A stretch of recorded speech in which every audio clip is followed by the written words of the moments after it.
Muy buenas noches, qué bueno que nos acompañan a su programa Índice Económico y como cada miércoles le doy la bienvenida a Marilena Vega. Muy buenas noches, Rogelio, qué gusto saludarte, Y Darío. por supuesto a Darío Celis. Buenas noches, Rogelio, buenas noches, Marilena. Buenas noches, Darío. Y hoy le tenemos un programa muy interesante. ¿Cuáles son los retos del sector industrial en México y América Latina?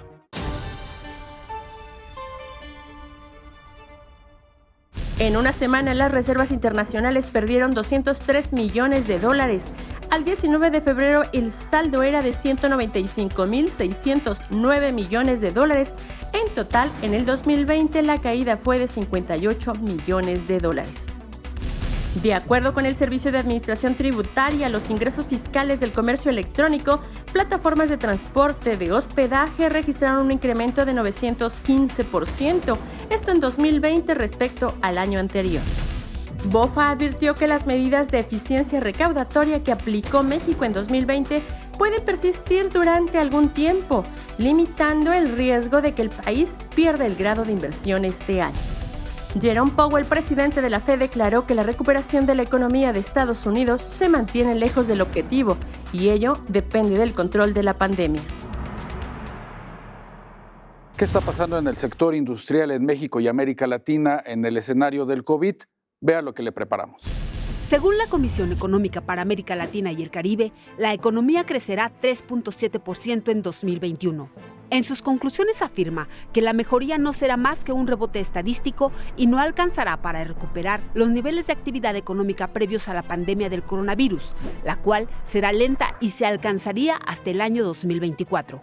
Por su parte, el Banco Interamericano de Desarrollo señaló que el valor de las exportaciones de bienes se contrajo entre 13% y el 11% el año pasado, limitando los ingresos que entran a los países.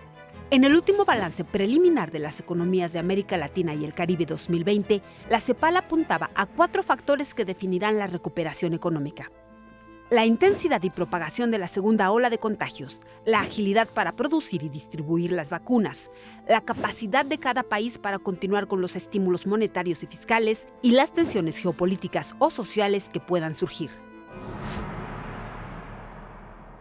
¿Cómo ha pegado la pandemia del coronavirus en la región de América Latina y qué están haciendo los países, particularmente México, para afrontar esta crisis?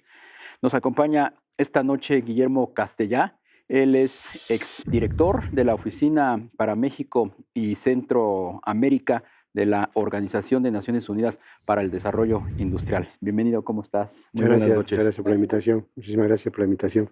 Hemos visto, Guillermo, que los países de la región pues, se han aplicado cada quien a su manera a fin de encarar pues, la crisis que ha pegado de manera indistinta en cada una de las naciones de la zona de América Latina.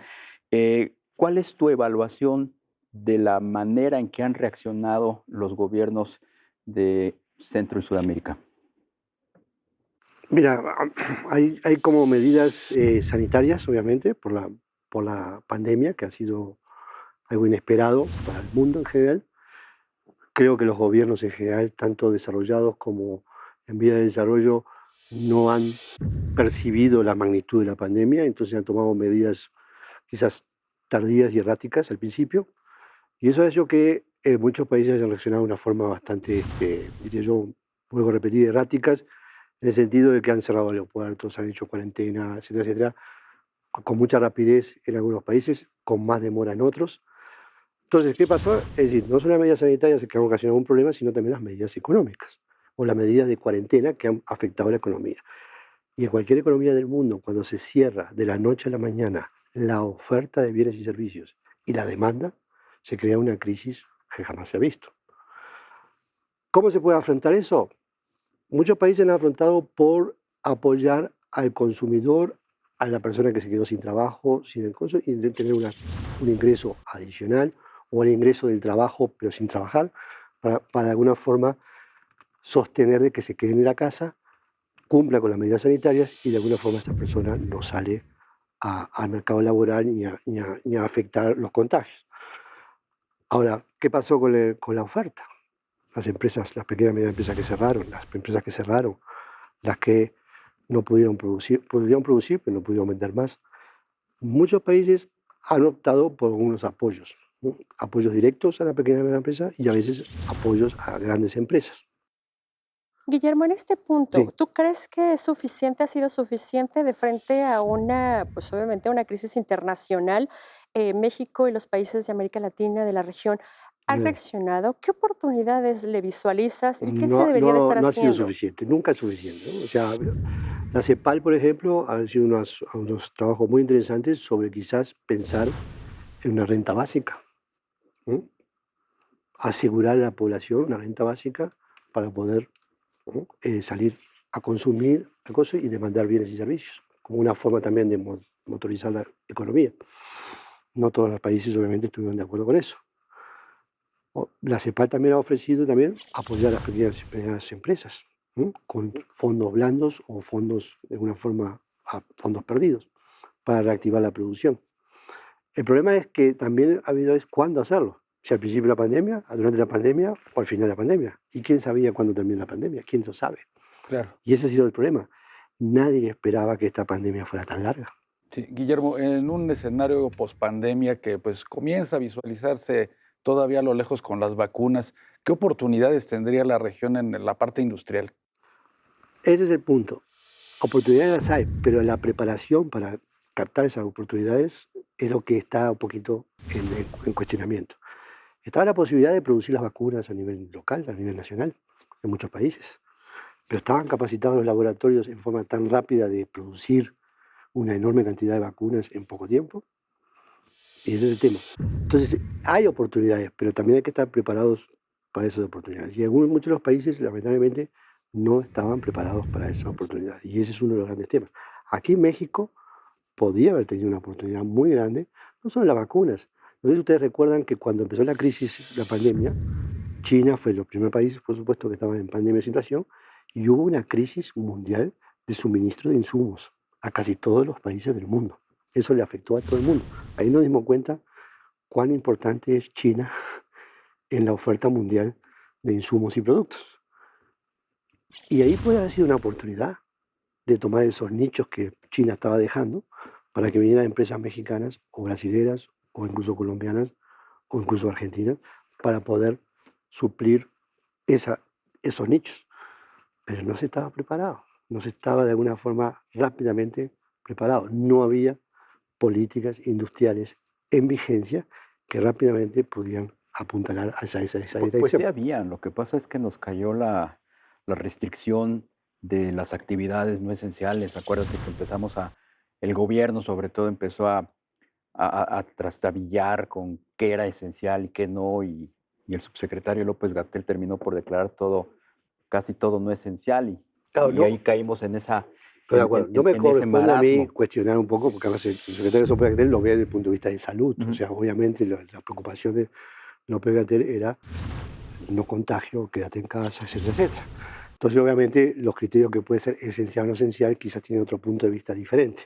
Quizás lo pensaba en el sentido de cuánta aglomeración genera y cuánta aglomeración no genera, Pero ¿no? viendo ahora a futuro, Guillermo, tú que conoces bien, porque fuiste director de la ONUDI para Centro, Centroamérica y México, ¿qué países tienen los mecanismos de defensa para hacerle frente, pues, a esta crisis pospandémica, a pesar de que todavía no salimos de esta curva?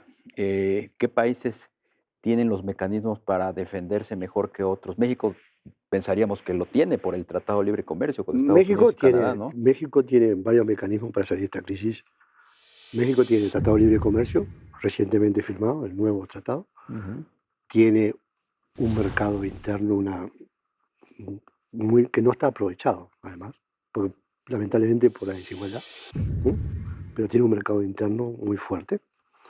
Y tiene también una capacidad técnica muy fuerte.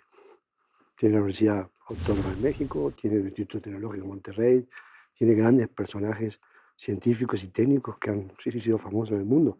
México tiene esa capacidad. Lo que está fallando es el derrame tecnológico y técnico hacia las empresas nacionales. ¿Sí? Hacia las empresas nacionales.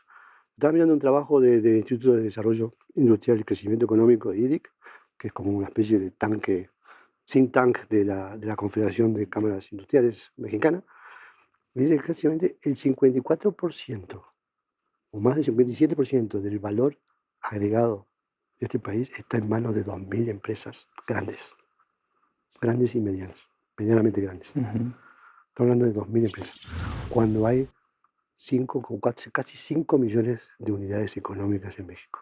Vean la diferencia. Por otro lado, la gran mano de obra, o sea, la generación de empleos está dado en las pequeñas y medianas empresas, que son esos millones. Oye, Guillermo, estamos ya casi por concluir esta charla, pero me gustaría que nos pudieras aclarar. Te referiste a políticas industriales. Se habla que estamos entre la cuarta y la quinta revolución industrial. ¿Qué es lo que tendríamos que hacer para salir bien librados de esta situación? Prepararse para esa la revolución industrial ya está. No podemos ni siquiera cuestionarla, ya está. Lo vemos como son actividades disruptivas hacia el sector de servicios, lo hemos visto con algunos ejemplos, que ha distorsionado todo. Ya está. No es la robótica, no es las máquinas y el robot que va a hacer el trabajo, no. Es la digitalización de los procesos industriales, es la eficiencia de la producción y la competitividad de las empresas. Ya no más en tener una mano de obra de bajo costo, es simplemente en ser productivos y extraer más y reducir menos los desperdicios para poder extraer más y ser más productivo y competitivo. Y ahí está la clave. Si no se logra transformarse ahí, cualquier empresa del mundo va a quedar fuera de la... Y entonces, ¿qué está pasando? Y termino con esto. Toda la inversión extranjera, que venía, ya era poca antes de la pandemia, pero iba dirigida ya no más a los países con mano de obra que era barata, no. Iba a lugares donde podía desarrollarse este tipo de tecnología. Entonces, ¿cuál es la solución? Capacitación, derramar el conocimiento técnico que sí lo tiene México hacia las pequeñas y medianas empresas mexicanas. Esa es la solución para poder integrarse a cadenas de valor regionales en México y globales, aprovechando un mercado enorme y muy activo como es el mercado del norte. Pues Guillermo Castellá, exdirector de la Oficina para México y Centroamérica de la Organización de Naciones Unidas para el Desarrollo Industrial, te apreciamos muchísimo que nos hayas acompañado. Muchas gracias por la invitación. Gracias, Guillermo. Ha sido un placer haber compartido con ustedes estos minutos. Gracias. Gracias. Pues el desarrollo industrial para América Latina y por supuesto para México, Marilena Darío, pues tiene retos muy fuertes de cara a un escenario de pospandemia. Así es, yo creo que los esfuerzos tendrán que venir desde la educación y meter nuevamente la tecnología y las nuevas tecnologías, los nuevos avances desde materias educativas primaria, a nivel primaria. No sé cómo lo ves, Darío. Bueno, es volver otra vez al punto de partida, ¿no? De la necesidad, la imperiosa necesidad de que esta gran mayoría de unidades productivas que no tienen acceso a la tecnología ni al capital para invertir, puedas tener acceso a esos satisfactores y engancharse en la cadena productiva. Ya lo decía el entrevistado, son 5 millones de unidades de microempresas, pequeñas empresas y medianas contra 2.000 que son las grandes compañías de este país. Sí, y la inversión, como decía Guillermo Castellá, pues la inversión extranjera pues va a ir precisamente a las regiones que tengan ese capital humano. Un reto muy importante. Muchas gracias, Marilena. Darío, muchas gracias. Muy buenas noches. Y a usted también le damos las gracias por estar con nosotros. Esto es Índice Económico. Lo esperamos el próximo miércoles.